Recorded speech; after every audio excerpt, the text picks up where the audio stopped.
যে গার্লফ্রেন্ডকে আপন মনে হয়, এরা আপন না।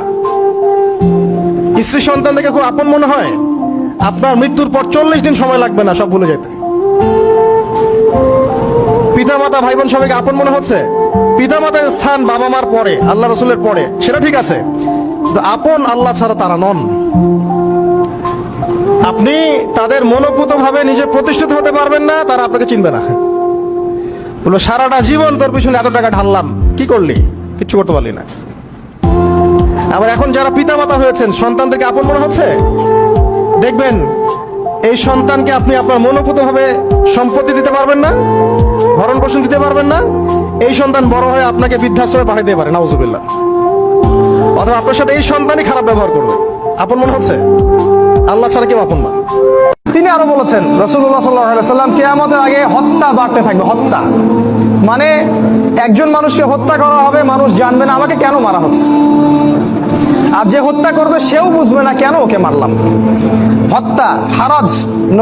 সাহাবীরা জিজ্ঞাসা করলেন, ইয়া রাসূলুল্লাহ, হারাজটা কি জিনিস? নবী সাল্লাল্লাহু আলাইহি ওয়াসাল্লাম বললেন, হারাজ মানে হচ্ছে হত্যাকাণ্ড, ব্যাপক হত্যাকাণ্ড। পুরো বিশ্বের দিকে তাকায় দেখেন, খালি রক্ত আর রক্ত। শোনেন, আল্লাহ ছাড়া কেউ আমাদেরকে ভালোবাসে। যারা আছে আমাদের আশপাশে, এটা হচ্ছে একটা কি বলবো, মেনে নেওয়া সম্পর্কের মতো সম্পর্ক আছে, মহব্বত আছে, স্নেহ আছে, দয়া আছে, মায়া আছে। সত্যিকারের ভালোবাসা, ডিভাইন যে লাভ, এটা আল্লাহর পক্ষ থেকে আসে। এ দাউদ, লো ইয়ালামুন আল মুদবিরুন আন্নি, अगर इन मेरे नाफरमानों को पता चल जाए ना मैं इनसे कितना प्यार करता हूँ, इनके कलेजे फट जाएं। अगर इन नाफरमानों को पता चल जाए कि मैं इनसे कितना प्यार करता हूँ, इनके कलेजे फट जाएं।